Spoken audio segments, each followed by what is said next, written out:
Salut mes petits sushis. Alors aujourd'hui nous allons parler de Durara, et plus précisément du light novel de Durara. Oui je sais, normalement il y a 3 rats mais c'est plus difficile à dire, du coup je dis juste Durara. Mais bref, avant de commencer, j'ai une annonce importante à vous faire, qui concerne aussi bien ce que je fais sur les renards que moi-même. Car si vous ne me suivez pas sur les réseaux sociaux, vous ne le saviez pas, mais j'ai lancé ma chaîne perso. Donc sur cette chaîne, dont vous trouverez le lien dans la description, vous pourrez retrouver des chroniques sur les sorties mangas, sur des films, sur des animes, sur un petit peu tout qui concerne les mangas, le Japon, voire même les jeux vidéo, si un jour je me sens l'inspiration.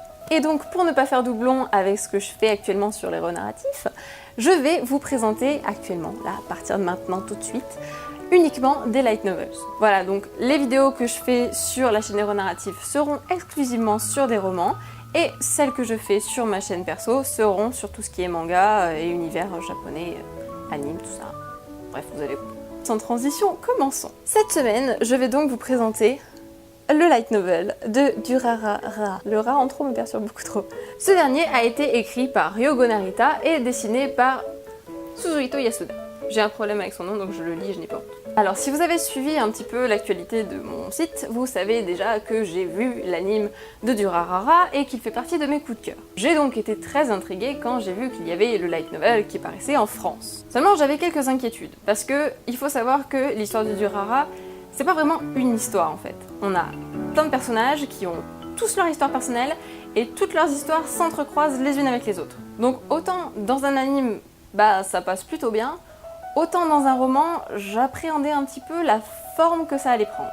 Donc bref, petit résumé pour ceux qui ne connaîtraient pas Durara. Oui, j'attendais désespérément de pouvoir vous parler de cet anime pour vous faire cette blague. Ah, bah vous aussi, bah oui. Bah oui.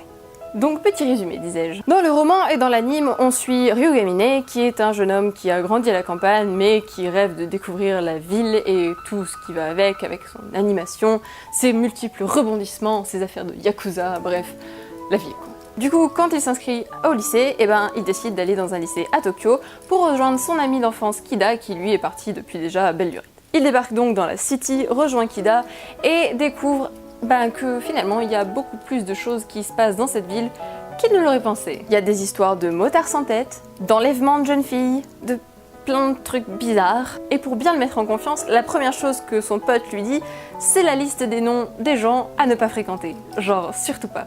Comme par exemple Isaiah, dont je fais actuellement le cosplay, et qui est le gros méchant pas beau de la série, enfin du bouquin, enfin de l'anime, ou du light novel, enfin des deux.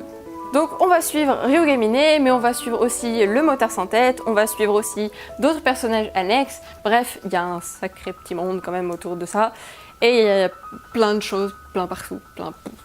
C'est vrai que j'avais adoré l'anime parce que j'aime beaucoup le principe d'avoir plein d'histoires parallèles qui finissent par se recroiser les unes avec les autres, on a plein d'intrigues, de rebondissements, bref c'était vraiment une atmosphère et une histoire passionnante et sur lesquelles j'ai pas grand chose à dire en fait, de négatif en tout cas. Pareil pour les personnages, Ryugamine ou Mikado, restons légers. Aujourd'hui c'est séance blagounette, voilà, soyez radis. C'est parti. Bref, il s'appelle Ryugamine Mikado, donc je vais l'appeler Mikado, mais c'est plus drôle, enfin c'est plus drôle de l'appeler Mikado. Donc raison de plus pour l'appeler Mikado.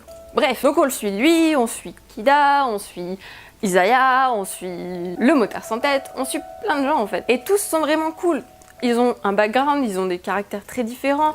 Il y a vraiment quelque chose de construit autour de chaque personnage. Et c'est ça que je trouvais très très fort en fait, c'est d'arriver à pouvoir mettre en avant tous les personnages secondaires et à les rendre quasiment aussi importants que le personnage principal en fait. Donc maintenant, allons droit au but, j'ai kiffé le livre. Premièrement parce que c'est exactement la base que j'imaginais pour l'anime. On retrouve cette structure un peu déstructurée justement, où chaque chapitre prend le point de vue d'un personnage différent.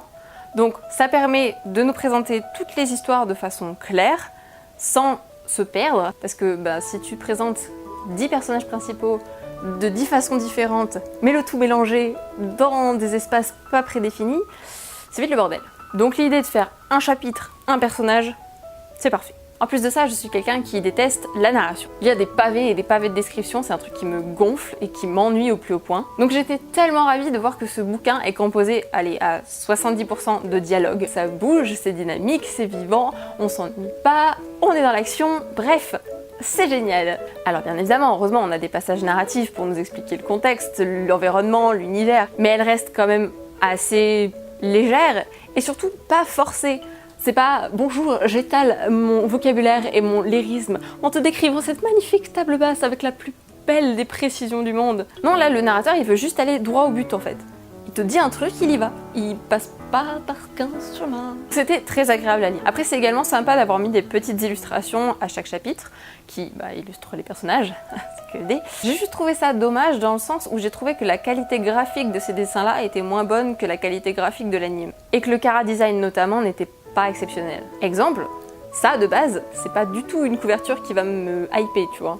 Mais bon, après ça reste subjectif et ça n'enlève absolument rien à la qualité de l'œuvre. Du coup, passons aux points négatifs. Les points négatifs, eux, se basent quasiment uniquement sur la forme. Pourquoi? Deux gros points noirs majeurs dans ce bouquin qui m'ont juste... Le premier, c'est l'incohérence dans l'histoire de Celty. Alors, je m'explique. Dans le début de l'histoire, on nous présente Celty, qui est donc le motard sans tête, qui n'a pas d'identité, qui n'est pas genré, dans le principe où personne ne sait qui c'est. Seulement, au bout d'un moment, on nous présente ce personnage-là, puisque c'est quand même un des personnages les plus importants du bouquin. On nous explique qu'il s'agit d'une Dullahan, donc d'une fée irlandaise, qui a perdu sa tête, qui est venue au Japon pour la retrouver, et qui est donc de sexe féminin, puisque là, on peut pas trop se tromper. Sauf que dans le chapitre où on nous explique ça, et où, elle commence à discuter avec son mec, qu'on sait son identité, qu'on sait qui elle est, qu'on sait que c'est une nana, et il y a encore, 5 pages, voire 10, où elle est catégorisée de motard et qualifiée par il, ou avec des pronoms masculins. Et j'étais, non, on sait maintenant que c'est une fée, donc une femme, donc pas il, pas le motard, elle, la motarde.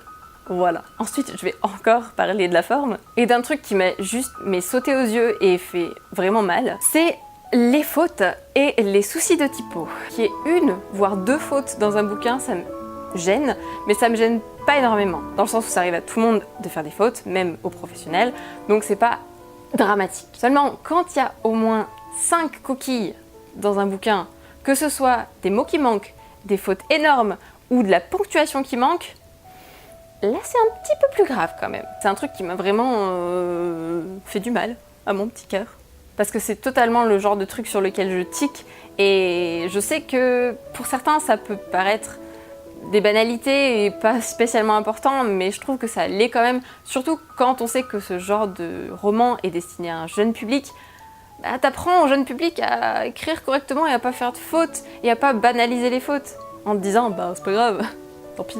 Donc voilà, si c'est grave et j'avais envie de le dire et c'était mon petit coup de gueule du jour et voilà, et puis c'est tout. Petit résumé global. Le light novel vaut la peine d'être lu. D'une parce que sa mise en forme permet d'être accessible à un public qui n'a pas envie de se tracasser la tête avec des pavés et des pavés. De deux parce que l'histoire est dynamique, donc on s'ennuie pas, on se perd pas, on ne ronfle pas au bout de 5 pages. Et si ça peut faire découvrir le fabuleux univers de Durara à un large public, je ne peux qu'approuver. Il y a actuellement 3 tomes de sortie, personnellement je n'en ai lu qu'un, pour l'instant j'ai eu le temps d'en lire un seul. Donc ce que je viens de vous dire concerne uniquement le tome 1, pour les points négatifs du moins. Et pour les points positifs, ça m'étonnerait qu'ils se perdent au fur et à mesure des tomes, donc si le 1 vous plaît, lisez la suite.